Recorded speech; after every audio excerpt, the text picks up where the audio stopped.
Hey, just so you know where I'm coming from, my hero in college was the cigarette smoking man. Super secret vibes and all that.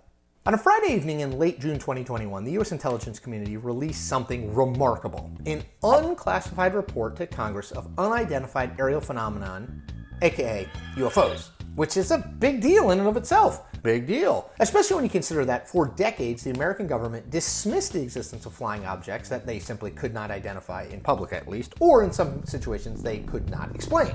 Now, this 9-page report isn't exactly an exhaustive study of UFOs, nor does it confirm or debunk the existence of alien life. I mean, it's 9 pages. That it was released at the end of a Friday workday in the summer in Washington also tells you that people didn't really want it to get that much attention. But despite all of that, there were a number of interesting tidbits in the report. I read it. I've got them. Let's go through them. All right, tidbit 1, quote, our analysis of the data supports the construct that if and when individual UAP incidents are resolved, they will fall into one of 5 potential explanatory categories: airborne clutter, natural atmospheric phenomena, USG or US industry developmental programs, foreign adversary systems, and a catch-all other bin, end quote. Okay, so there are 5 basic categories for UFOs. Random airborne, stuff like birds, weather phenomena, defense prototypes, either from the US or foreign adversary systems, and then the other bin. And yes, I and everyone else in the world am most interested in the other bin. Tell me more, does he have another bin? Tidbit 2, quote, after carefully considering this information, the UAPTF focused on reports that involved UAP largely witnessed firsthand by military aviators and that were collected from systems we consider to be reliable, end quote. All right, let's start here. The UAPTF is short for Unidentified Aerial Phenomena Task Force, of course. There's literally nothing that the government likes more than acronyms. IMO. And what this line says, though, is that the task force decided to give precedence to UFO reports, quote, witnessed firsthand by military aviators, end quote, which is rightly read to mean that these reports are both A, serious, and B, credible. All right, number 3, quote, no standardized reporting mechanism existed until the Navy established one in March 2019. The Air Force subsequently adopted that mechanism in November 2020, but it remains limited to USG reporting, end quote. Pretty amazing. There was no formal way within the government to record UFO sightings until the Navy started one in 2019. That was not that long ago.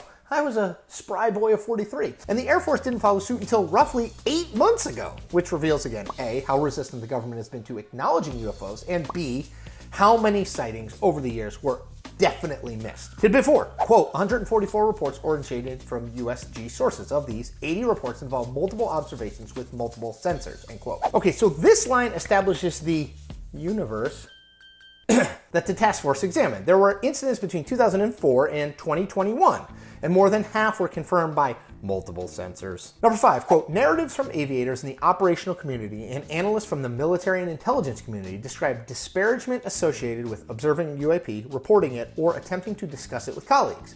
Although the effects of these stigmas have lessened as senior members of the scientific, policy, military, and intelligence communities engage in the topic seriously in public, reputational risk may keep many observers silent, complicating scientific pursuit of the topic, end quote. Right, that's a lot of words, but it's important, maybe the most important thing. It's an acknowledgement by the government that the number of reports of UFOs is likely low because of the stigma long attached to reporting these sorts of things, particularly among the military and intelligence communities. That, according to the task force, has lessened somewhat as, quote, senior members of the scientific, policy, military, and intelligence communities engage on the topic seriously in public, end quote. Number 6, in 18 incidents described in 21 reports, observers reported unusual UAP movement patterns or flight characteristics. Some UAP appeared to remain stationary in winds aloft, move against the wind, maneuver abruptly, or move at considerable speed without discernible means of propulsion. In a small number of cases, military aircraft systems processed radio frequency, RF energy, associated with UAP sightings, end quote. Look, this is my eyes emoji. Eyes emoji. Because that seems like a big deal. A total of 18 incidents where UFOs, quote, appeared to remain stationary in winds aloft, move against the wind, maneuver abruptly, or move at considerable speed without discernible means of propulsion, end quote. In plain English, that means that military personnel spotted unidentified aerial phenomena that appeared to be unaffected by wind, move in ways that can't be explained, and are propelled in ways that our current technology doesn't make sense for. which is very, very interesting.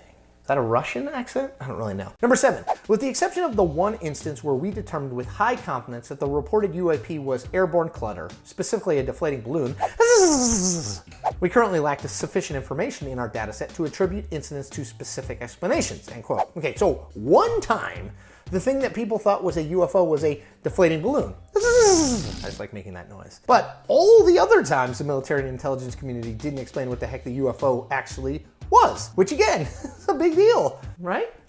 There's no one in here, just me. Number 8, quote, although most of the UAP described in our data set probably remain identified due to limited data or challenges to collection, processing, or analysis, we may require additional scientific knowledge to successfully collect on, analyze, and characterize some of them, and quote, again in plain English, most of these episodes remain mysterious according to the report because there simply isn't adequate information on hand to explain them. Then, however, there are some incidents that, quote, may require additional scientific knowledge to successfully collect on, analyze, and characterize some of them, like advanced science beyond our current capacity. Interesting. I know, I only have one impersonation. The report, taken as a whole, is not proof that intelligent life is out there, but it certainly suggests that it might be. Don't believe me? It's fine, it's cool. Here's what NASA Administrator Bill Nelson said about the report and the search for intelligent life. If you have a universe that is 13.5 billion years old, it is so big, is there another chance for another sun and another planet that has an atmosphere like ours? I would say yes. Yeah, I would too. And that is the point. We make New Point episodes every Tuesday and Thursday. Make sure to check them all out. Propulsion.